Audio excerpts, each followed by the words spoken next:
माँ की ममता, एक बेटे की पति लगाओ आधारित कहानी।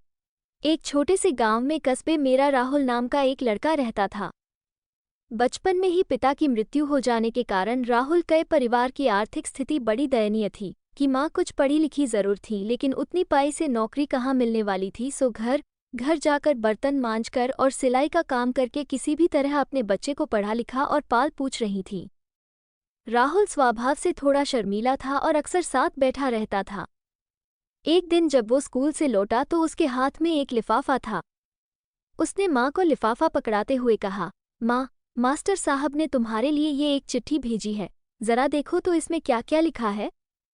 ये बात सुनकर राहुल को स्कूल न जा सकने का दुख तो हुआ, पर साथ ही उसका मन बहुत ही आत्मविश्वास से भर गया कि वो कुछ ज्यादा खास है और उसकी बुद्धि ज्यादा तीव्र है। माँ ने उसका दाखिला एक अन्य स्कूल में करा दिया। समय बीतने लगा। राहुल ने खूब लगन से मेहनत की और पढ़ाई की। आगे चलकर उसने सिविल सर्विसेज परीक्षा भी पास की और आईएएस ऑफिसर बन गया। राहुल की माँ अब बूढ़ी हो चुकी थी और कई दिनों से बीमार भी चल रही थी और एक दिन अचानक से मौत हो गई। राहुल के लिए ये बहुत बड़ा आघात था। वो बिलक बिलक कर रो पड़ा। उसे समझ नहीं आ रहा था कि वह क्या करे। आखिर उसकी माँ इस कदर उसको पाई और जब खुशी की बात आई तब उसकी माँ उसकी खुशी नहीं देख पाई और भगवान से सवाल करने लगा कि अब मैं मेरी माँ का बिना कैसे जीऊँगा। अपनी माँ रोते रोते उसने माँ की पुरानी अलमारी खोली और हाथ में उनकी माला, चश्मा और अन्य वस्तुएं लेकर चूमने लगा। उस अलमारी में राहुल के बचपन के पुराने खिलौने और बचपन के कपड़े तक संभाल कर रखे हुए थे। तब राहुल एक एक कर सारी चीजें को निकालने लगा और तभी उसकी नज़र एक पुरानी चिट्ठी पर पड़ी। दरअसल ये वही चिट्ठी थी जो मास्टर साहब ने उसे 18 साल पहले दी थी।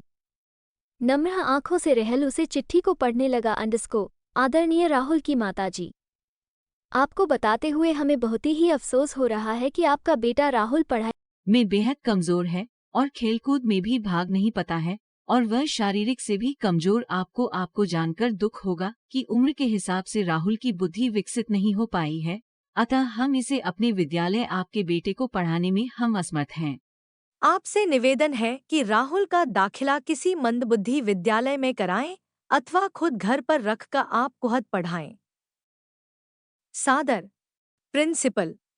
राहुल जानता था कि भले अब उसकी माँ इस दुनिया में नहीं रही, पर वो जहाँ भी रहे उनकी ममता, उनका आशीर्वाद सदा उस पर बना रहेगा। और ओ भगवान सभी जगह नहीं हो सकते, इसलिए उसने माएँ बनाई। माँ से बढ़कर त्याग और तपस्या की मूरत भला और कौन हो सकता है। हम पढ़ लिख लें तब तक वह हम बड़ेन हो जाए तब तक कुछ बन जाए, इसके लिए बहुत ही चुपचाप रहे। तीना जाने वो कितनी कुर्बानियां अपने बच्चों के लिए देती है। माँ के लिए जितना भी कहें उतना कम है। अपने शक मार कर वह खुद दुखी हो जाती है, लेकिन हमें अपने शौक पूरे करवाती है। यहाँ तक उसके संतान उसके साथ बहुत बुरा व्यवहार करें, तब भी उसके व्यवहार करे तो भी माँ उसका भला ही सोचती है। दोस्तों, माँ जैसा कोई भी इस संसार में कोई नहीं हो सकता।